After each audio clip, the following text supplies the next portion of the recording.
Hello, magandang gabi. So andito tayo sa part 2 ng year-ender special natin.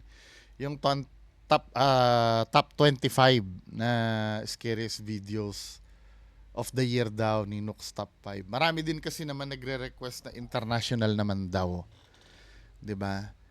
Sometimes dito sa mga video ni Nooks Top 5, hindi ko naman madirektang fake or hindi. Basta ibibigay ko lang yung analysis ko, no? Or if ever na halimbawa mukha o halimbawa totoo siya. Let's say totoo, no? Magpo-provide lang ako ng explanation kung pwede siyang pikiin, kung pepekiin siya, ano ang gagawin. Parang ganun lang naman, no?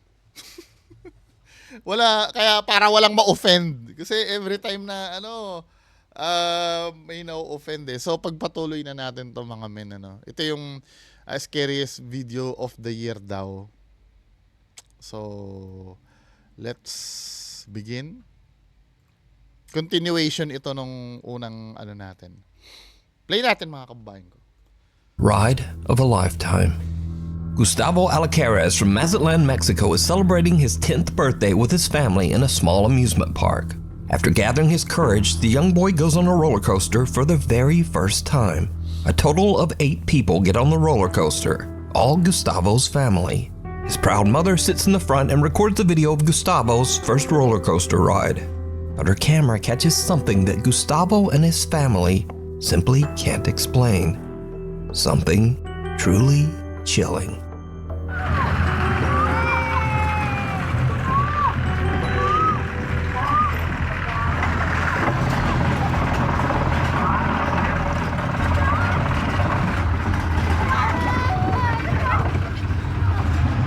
Tony. ¡Ay!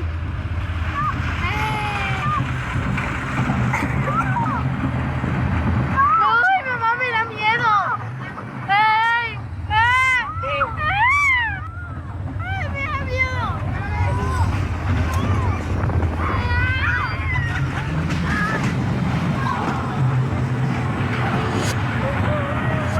¡Oh, tu doña! ¿Otra vez? Sí. Son 5 o 6 vueltas.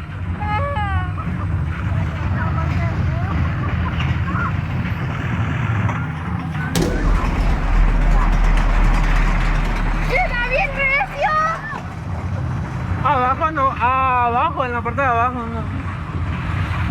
¡Que no se cae! No,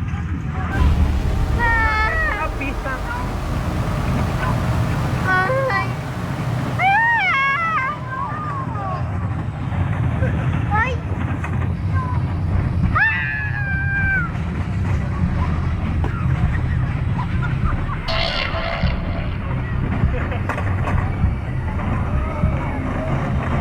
Otra. ¡Ay, si no le da recio! Y fue el señor que se iba a ver. Así es el juego. Así es.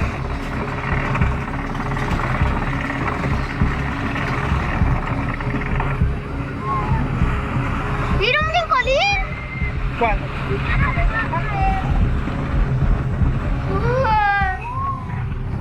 ¡Ay! Wala na uli.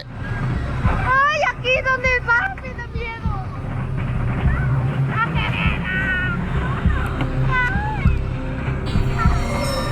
Nawala, no? Nawala yung sakay sa likod. You see, none of Gustavo's family got in the last cart on the roller coaster, and it's empty for most of the ride. But during the second lap, someone or something seems to appear out of thin air. The figure is hardly noticeable at first, but then it seems to transform into a solid person, seemingly wearing all black and sitting all alone. Now, the roller coaster has not stopped a single time to allow for a person to get on or off. So just who or what is this? Now, what makes this capture even creepier is that years ago, 2 people lost their lives on a larger roller coaster that stood on the same land. After the tragic accident, that roller coaster was condemned and dismantled. It was replaced by this smaller, safer, family-friendly ride. So could this be the spirit of one of the victims of the older roller coaster accident? Are they doomed to loop this track over and over? Let me know what you think. Okay. So, ang ano dito, ang biglang may lumitaw daw. Pero yung may nadisgrasya daw na story na may dating roller coaster doon, then nadisgrasya. Alisin na natin sa storya yan, di ba? Doon lang tayo doon sa main video. Ako feeling ko fake. Feeling ko fake talaga. Ako feeling ko doon kung sa inyo ito totoo kasi napapansin ko dito men, ang unang mali dito sa video na to, nagvi-video na talaga si Kuya. Di ba? Ulitin nga natin. Doon sa umpisa. Tapos may napansin pa ako So, ito yung Something review natin. truly chilling. So, ito yung video. Napansin nyo.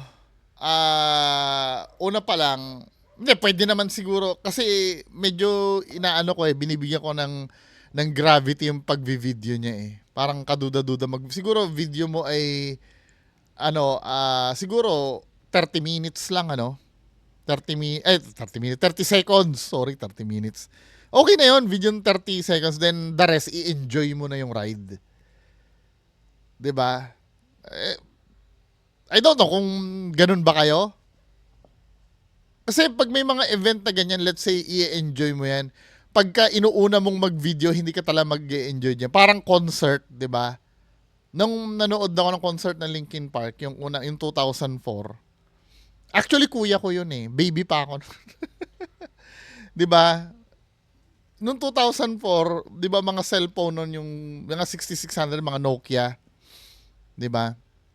Ang daming mga kasamahan ko na ganun ang ganun. Ang pangit pa ng kuha nila, 'di ba? Hindi naman ganun kaganda. Pero mas inuuna nila mag-video after nung concert. Hindi sila nag-enjoy. Kasi nag-focus lang silang kabi-video yung moment kasi na yon. Pampasira ng ano yun Kaya nandun ka, manood ka ng concert, mag-enjoy ka. Ganon din nangyari noong 2013. 'Di ba? Noong 2013 medyo natuto naman ako, pinagsabihan ko na yung mga ka-LPU member ko, yung LP Underground member. Huwag kayong hindi kayo mag-i-enjoy pag mag-video kayo. So, at least yun, na-enjoy naman nila. Na-upload naman sa YouTube yung yung video na yun Kaya no need to record na. 'Di ba? May ibang gumawa na nun para sa amin. Kaya pag mga ganyan mga moment, siguro 30-second video maximum. Pero yung buong ride i-video mo, napaka-unrealistic para sa akin yun. Kayo, normal lang ba na i-record yung, unless na lang kung sobrang first time yung makasakay dyan at first time yung magkaroon ng cellphone na may video. Pero kasi hindi ko nakikita yung logic na buong ride i-video mo ng ganon. Unless kung may gagawin kayo. Pangalawang mali na nakikita ko, lingon ng lingon sila sa likod. Katulad nito ni Bata, ni Bunso. Lingon siya ng lingon sa likod na parang may inaabangan siya. Hindi normal yan Dapat nasa harap ka lang doon gusto siguro nilang tingnan yung reels, yung paikot-ikot na reels. Pero, yung mga kasamahan nila, hindi naman tingin ng tingin sa likod Silang dalawa lang talaga na nasa harap ang tingin ng tingin sa likod. Tama ha, mapapansin mo yan, di ba? Nakagilid siya. Tapos mamaya titingin na naman siya doon sa likod. Na para bang may inaabangan.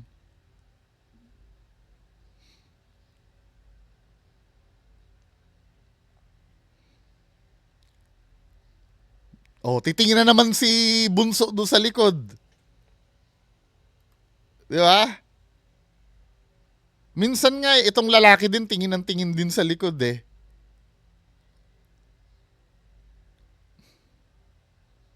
Tama ha, yung itsura. Titingin na naman siya sa likod.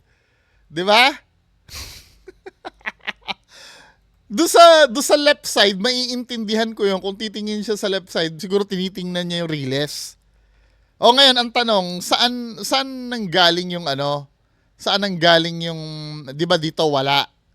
Pwede kasing yumuko yan dyan eh. Doon sa may ano, siguro maliit na tao lang yan na nakakayuko doon sa may paanan. Hindi naman nila nakikita yung loob niyan eh. Then biglang magpapakita. Di ba? At yung nagpakita, multo ba yon? Kasi feeling ko hindi siya multo dahil solid na solid siya eh. Tama, pag nagpakita na yung multo ha, dito sa part na to parang bumabangon na yung multo nila eh. 'Di ba? Ayan oh, parang nakayuko pa siya pero pabangon na siya. 'Di ba? Naka-islant na siya, ibig sabihin, babangon na siya galing sa ilalim. Ayan oh. 'Di ba? Pabangon pa lang siya. Now, nung naging tunay na tao na siya, dali ha, punta tayo doon. O, nung naging tao na siya, 'di ba? Nakita mo, tinatamaan na siya ng ilaw. Nagiging, ano, nung tinatamaan siya ng ilaw, solid na solid siya, as in buo siyang nandoon. Natatamaan siya ng ilaw eh, hindi naman tumatagos yung ilaw sa kanya. Nakita niyo yung movement nung shine sa ulo. Ibig sabihin, solid ito. Hindi naman siya yung talagang shadow lang eh. Ayan oh, gumagalaw nga yung tama ng ilaw sa ulo niya eh. Kayo, ako hindi ako convinced na totoo to. 95% fake. Hindi siya paranormal. Now, kung maniniwala kayo, edi bahala kayo. Ayan, titingin na naman siya doon sa likod, oh. 'Di ba? Tingin ng tingin sa likod eh. Ibig sabihin, it's either may kasama sila doon or ano. Tapos biglang mawawala na naman, 'di ba? Wala yun. Fake for me. Fake. Magalit na kayo sa akin kung magalit. Pero fake. Hindi siya totoo. Pero to be fair, yung mga ganitong video, hindi siya yung video na pambobo. At least pinag-iisipan kung paano ginagawa. May mga fake videos kasi na pwede mong i-consider na worthy panoorin eh. Kasi entertaining naman talaga. Hindi katulad yung pag nanonood ka ng mga fake video ng mga taga Mindanao. Yung parang parang iniinsulto yung intelihente mo. Parang ginagawa ka talagang tanga. Pero ito mga ganito, medyo okay naman to. Entertaining naman kasi talaga. 'Di ba? Tingin na naman siya oh. 'Di ba? All throughout the ride, tingin siya ng tingin See, sa likod. none of Gustavo's family got in the last cart on the roller coaster, and it's empty for most of the ride. But during the second lap, someone or something seems to appear out of thin air. The figure is hardly noticeable at first, but then it seems to transform into a solid person, seemingly wearing all black and sitting all alone. Now, the roller coaster has not stopped a single time to allow for a person to get Tsaka isa pa, bilib ako kung uubra yan, yung roller coaster talaga na yung umiikot-ikot, yung may harness sa ganyan. Di ba hindi mo magagalaw yung parang seatbelt? Pag yan ay walang nakasakay dyan, tapos bigla nagkaroon doon, bilib ako. Pero pag yung mga mild na roller coaster lang na ganyan, on or off. pwede ka mag-ano dyan So eh. just who or what is this? Now, what makes this capture even creepier is that years ago, two people lost their lives. Forward na And that natin. roller coaster was Tamo, condemned and dismantled. yung namatay pa, dalawa pa, ba't isa lang yung nagpapakita? It was replaced by this smaller, safer, family-friendly ride. So could this be the spirit of one of the victims of the Next video. A group of friends at a high school in Japan hear crying coming from the restroom during Ito, pag Japan, medyo, ako eh. Kasi kadalasan gumagawa sila ng fake na ganyan, pero I don't know. A group of friends at a high school in Japan hear crying coming from the restroom during their lunch break. Now in Japan, there is a famous legend of a girl named Hanako-san. This young girl's spirit is said to haunt restrooms in schools across Japan. The group moves in, all of them a bit hesitant Pero pag gagawa talaga ng video to mga Japanese, nakakatakot talaga. Kahit pa sabihin mong fake. to investigate the source of the creepy sound. Needless to say, it did not go well. Bakit ganun yung toilet bowl nila, no? Pati yung mga yung mga surplus na ito ma-share ko lang ng konti. Pag bumabiyahe kayo sa Batangas pa Mindoro, yung mga barko doon, yung mga Montenegro, ano pa ba yung Baleno, mga surplus na barko doon, yung mga toilet nila doon ganyan din. Galing Japan din kasi eh. Ba't kaya ganun ang toilet nila sa Japan, no? ねえ、何もいらないんだけど。入ってきて。見て見て。洋式のところから。 Western style na toilet daw. 嘘。嘘。撮ってよ。ねえ、誰もいないよ、本当に。待って、こっち行くから。ね、待って、ちょっと待って。誰もいないのに声したってことそしたら。嘘。ねえ、開いてるんだけど。ねえ、ちょっと待って、開いてるよ。行こう。え？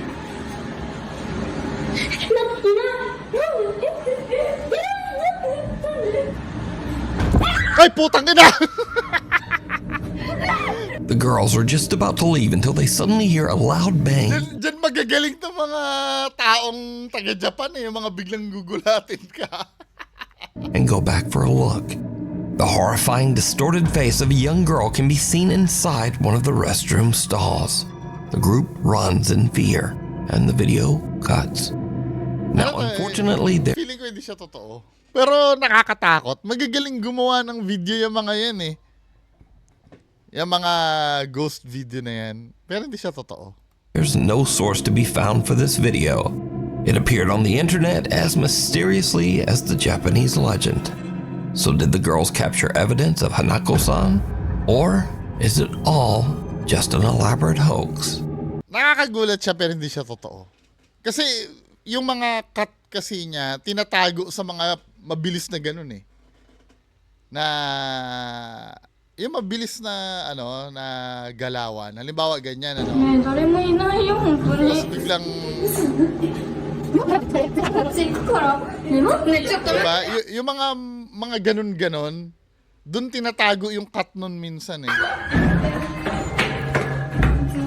誰もいないのに声したってことそしたら。 Diba? Hindi natin namamalaya nagka-cut na. I don't know, kasama ba sa mabilisan yung ganun-ganon? ね、開いてるんだけど。ね、ちょっと待って、開いてるよ。 Ayoko na makita. The girls were just about to leave until they suddenly a young girl can be seen inside one of the restroom stalls. The group runs in fear, and the video cuts. Pero feeling ko fake yun. So second video fake. Now, unfortunately, 100% fake. Kasi ganito yan men kung sakaling totoo yung video na yon, dapat may mai-interview dun eh. Hindi lang basta iba-viral yon. 'Di ba? Kasi nga gusto mong maipatunay sa lahat na totoo yung video na yon. Pero kung yun ay hindi alam kung saan yung source or fake yun. Halata namang planado yung eh. Pero ang credit ko doon, entertaining, nakakatakot talaga. there's no source to be found for this video. It appeared on the internet as mysteriously as the Japanese legend. So did the girls capture evidence of Hanako-san?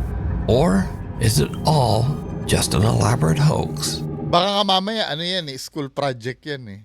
You decide. Scary videos. Jason Barber from Salisbury, North Carolina comes home from work and he gets the unexpected scare of a lifetime.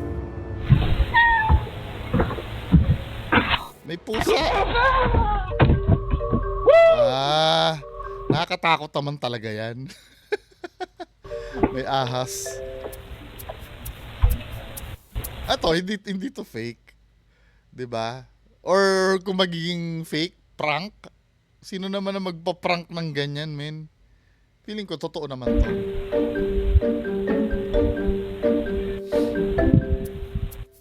A big, angry snake is hiding around the edges of Jason's front door and lunges out in an attempt to bite him.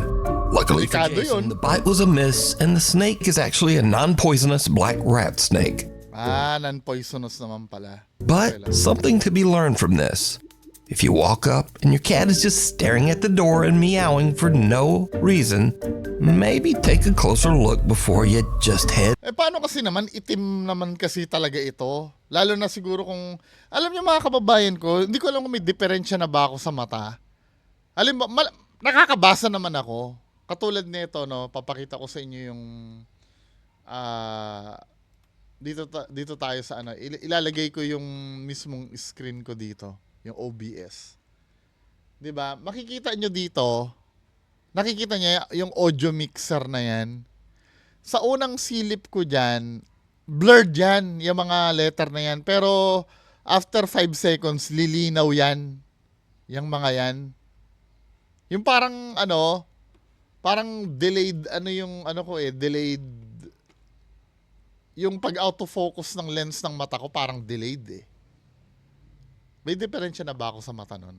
Pero hindi naman, nakakabasa pa naman ako. Kaya lang, unang tingin ko, malabo, tapos biglang lilinaw.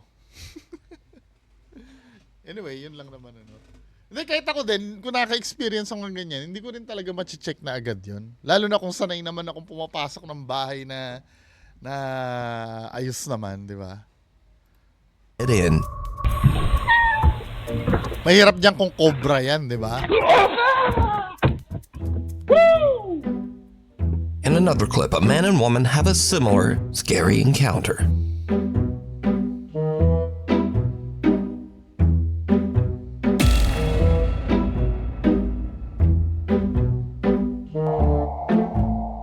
Doggy! Couple pulls out an old step stool and is shocked to find a large snake hiding under a box right in front of it.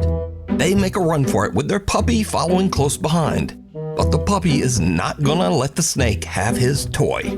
So he just runs back in and yoinks it away. Snake or not, nothing is getting his favorite toy. While you were sleeping, it's 3 in the morning in Erie, Pennsylvania, and Jorge Cruz and his family are all fast asleep in bed. Suddenly, their bedroom door slams shut. Now, Jorge is woken up by the sound, but doesn't think much of it and goes back to sleep. But the next day, he begins to wonder what could have caused the door to slam. He checks their baby monitor footage, and what he finds makes his blood run cold.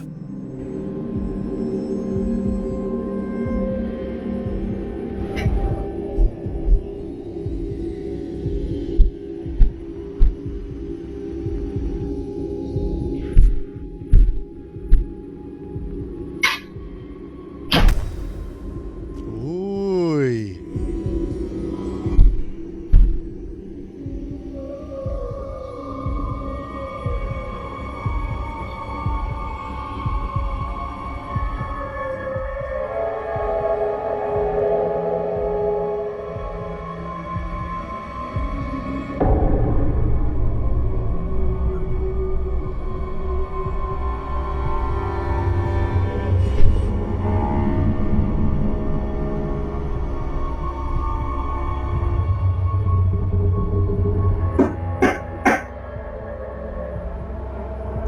Loud banging can be heard before the bedroom door slams shut. Then a dark shadow-like figure can be seen creeping up the bottom of the baby's crib, seemingly watching the child sleep. The dark mass seems to reach over toward the child, even moving around a stuffed animal. Then it simply disappears into thin air. Jorge says that he feels the entity might be a dark presence in his home. So did the family capture a paranormal entity on camera? Let me know what you think. Apartment tour. Wait.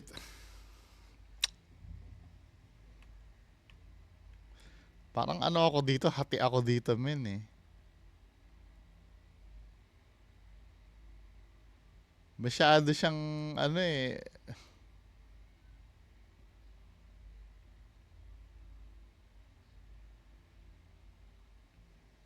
Masyado siyang, planado. 'Di ba? So may footstep. Kasi kung ganong kalakas yung footstep na yun, I don't know kung in real life gano'ng kalakas yun kasi na-capture sa baby monitor 'Di ba? Pero yung baby kasi unbothered Parang hindi naman naggalaw yung baby. Parang sarap nga ng tulog ng baby eh.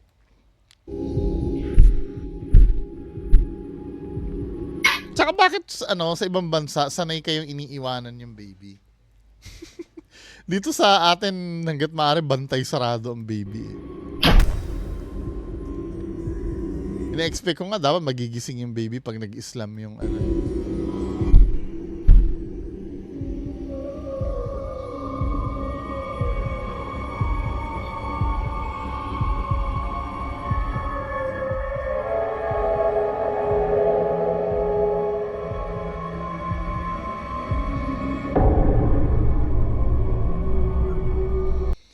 Feeling ko fake to. I don't know kung papa-explain nyo sa akin kung paano. Kung paano naging fake. Pwede kasing tali yun. 'Di ba? Tapos, yung nilagyan ng... Ito kasi nasi CGI ito eh. Basta may gut feeling lang ako na fake. Feeling ko. Hindi kayo naniniwala kayo? Parang too good to be true kasi siya eh. May mga ganung bagay, no? May mga ganung bagay na pag tiningnan mo, yung parang too good to be true na talaga. Yung parang kahit wala ka naman nakikitang mali, eh, dahil sa sobrang too good to be true niya, parang yun na yung mali. Ngayon, kung totoo man to, di ba? Obviously, wala namang nakikitang tali do sa stuffed toy. Pero achievable itong mga to pag pineke mo eh. Kayang gawin ito eh. Wala akong nakita do sa video na makakapagsabi sa akin na, ay shit, totoo. Parang ganon. Alam niyo ba yung konsepto ng too good to be true? Alam niyo ba yon? Para sa mga hindi nakakaintindi, I'm so sure marami sa inyong nakakaintindi kapag sinabing too good to be true. Pero para sa mga parang ganito kasi yan eh. Let's say, bebentahan kita ng iPhone 16 Pro. iPhone 16 Pro, no, bebentahan kita. Magkano ang benta ko sa'yo? 1.5. Hindi mo pa naman nakikita kung kung legit o fake yung iPhone. Basta bebentahan lang kita ng iPhone 16 Pro Max. 1.5 lang. 'Di ba? Yun yung tinatawag na konsepto ng too good to be true. Parang may mali.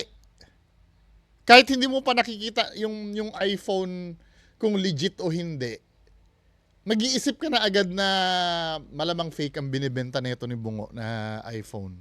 1.5? May magbebenta ba ng iPhone Pro Max na 1.5, di ba? Brand new pa. Yun ang tinatawag na too good to be true, na yung concept ng too good. Kahit hindi naman sa Facebook Market, madalas makakaramdam ka niyan eh, kahit mismong sa Shopee. 'Di ba? Yung may mga binebenta doon na sobrang mura. Tapos pagdating sa iyo eh hindi pala katulad nung yung magkaiba yung expectation sa reality. 'Di ba? Yun. Kahit hindi mo pa yun ang feeling ko dito sa video na to, too good to be true. Ngayon, tatanong alin ba dyan ang peke? May nakita ka bang pagka-peke dyan? Wala naman. 'Di ba?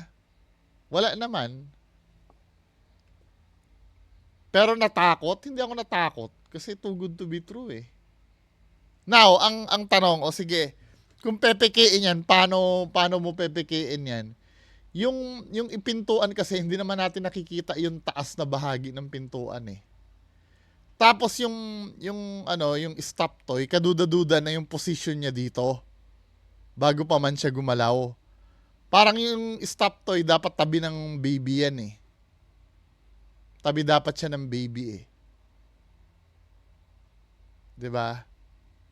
Eh suddenly nandiyan siya sa gilid sa di malamang dahilan.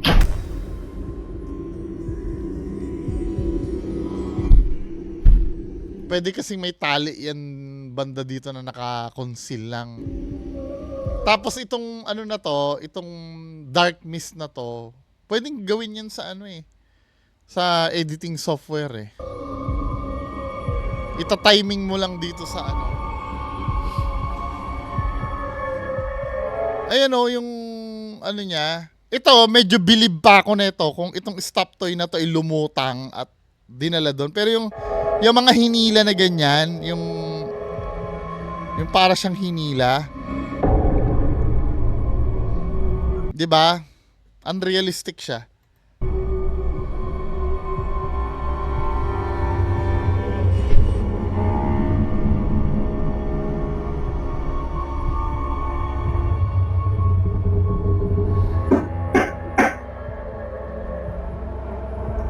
Loud banging can be heard before the bedroom door slams shut. Then a dark shadow-like figure can be seen creeping up the bottom of the baby's crib, seemingly watching the child sleep. The dark mass seems to reach over toward the child, even moving around a stuffed animal. Then it simply disappears into thin air. Jorge says that he feels the entity might be a dark presence in his home. So did the family capture a paranormal entity on camera? Let me know what you think. Hindi, fake yan, fake. This time 100%. Now, kung mali ako, edi mali ako. Wala namang magagawa doon eh.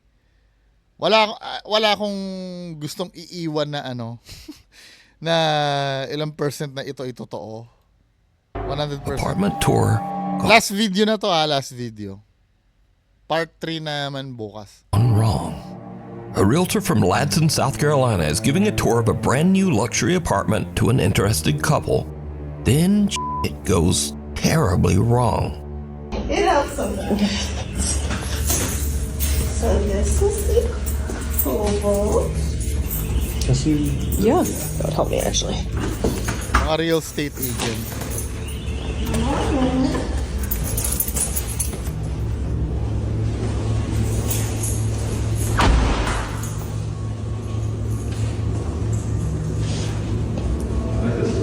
Yeah.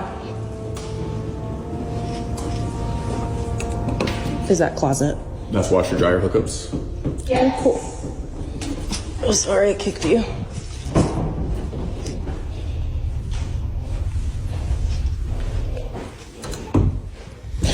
Like, there's a person in there. May squatter, no? There's a person in there? Hello?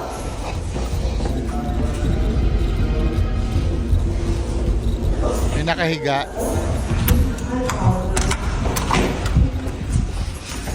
I'm so sorry about that. It's okay. The woman touring the apartment heads alone into the back bedroom and checks out the closet. But surprise, because there's just some weird dude hiding in there. Understandably, she kind of freaks out and runs out of the room and warns the others. The real Okay lang yan. Hindi naman multo is eh. shocked, and after checking out the bedroom herself, she just says, okay, we're gonna go. Like, there's a person in there. There's a person in there? Hello?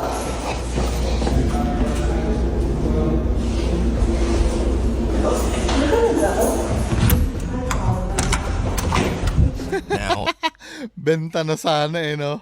it bears repeating that these are brand new luxury apartments in a guarded community, so it seems odd that a squatter could even get in there. May squatter. Sabi sa inyo, ano yung squatter eh. Tingnan mo, kung ikukumpara dun sa naunang video, dito hello, gumaganon sila. Diba doon sa unang video hindi eh. Anyway mga kababayan ko, yun lang po muna sa ngayon. Continue natin bukas kung gusto nyo pa rin ha. Maraming salamat sa inyo lahat. Bye-bye.